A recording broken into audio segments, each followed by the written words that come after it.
Bismillahirrahmanirrahim. Setan dari kalangan jin itu ya menjadi aktor utama. Dia memiliki peran besar dalam rangkaian kesyirikan yang menjamur di tengah masyarakat.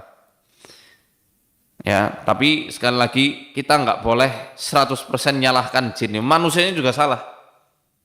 Manusianya salah karena dibutakan hawa nafsu mereka sendiri. Kemudian bekerja sama untuk mencari jalan pintas.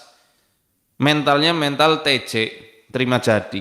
Nggak mau berjuang, nggak mau tabah untuk menjalani proses, untuk menggapai kesuksesan, maunya terima jadi.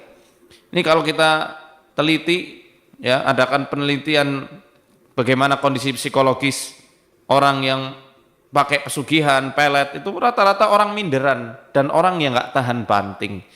Pengennya usaha langsung jadi. Sepenak temen pakai chat, pakai apa namanya itu kalau di game, ya pakai cheat, tinggal langsung ketok langsung jadi rumah, jadi uangnya sabrak-abrak. Enggak kayak gitu. Ya makanya mereka mental manja sebenarnya itu. Ya jadi aktor utamanya setan kalangan jin dan setan kalangan manusia. Ya. Karena jin ini juga setan jin ini punya akal sama kayak manusia, bahkan jin itu dari beberapa sisi kadang lebih cerdik dan berpengalaman untuk bertarung di kancah peperangan abadi dengan manusia, ya, yang setan ini. Akhirnya mereka tahu apa yang dibutuhkan di kehidupan manusia, sehingga mereka menawarkan fasilitas-fasilitas semu. Saya katakan fasilitas semu. Mau sugih, ayo ritual ke Gunung Myoboku. Nah, ritual sama siluman kodok. Nah, saya pernah ada pengalaman pengruqyah salah seorang pasien. Dia itu juragan salak. Salaknya tontonan. Bertonton maksudnya, bukan tontonan. Dia melakukan pesugihan tapi dia nggak sadar kalau itu pesugihan, ya. Dia diajak ke suatu petilasan, yang katanya petilasan itu adalah bekas singgahnya orang soleh, diambil tanahnya untuk kemudian dibacakan jampi dan disebar di gudang. Memang luar biasanya, kata dia itu, ajaibnya itu hasil panennya 2 kali lipat lebih berlimpah.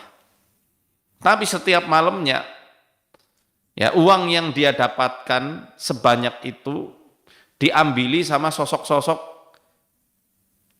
yang cebol, sosok-sosok kecil. Mungkin bukan tuyul, dia bilangnya bukan tuyul, ya. Tuyul kan gundul, kalau itu enggak kecil. Ya nggak tahu ya, belum pernah lihat ya. Mungkin dia katakan tuh kayak anak kecil, dia ngambili itu uangnya. Besoknya uangnya habis, hanya tersisa jatahnya saja. Paham ya? Misalnya jatahnya 1 juta, pakai pesugihan jadi 10 juta. Memang ketika pakai pesugihan itu jin-jin itu berikan uang 10 juta. Tapi cuma buat dinikmati sebentar saja. Habis dia tidur diambil yang 9 juta, jatahmu 1 juta ya 1 juta sudah. Ini menunjukkan benarnya hadis Nabi SAW bahwa setiap jiwa akan disempurnakan rizkinya. Jadi dia nggak akan meninggal sampai rizkinya itu sempurna. Dan yang namanya rezeki itu nggak dikurangi, nggak juga ditambah, ya sesuai takaran. Misal rezekinya cuma 1 juta atau 10 juta. Misal pakai pesugihan dia dapat 100 juta. Ya sisanya ya nggak akan dia nikmati. Walaupun ada di genggaman tangan, paling habis untuk perawatan di rumah sakit.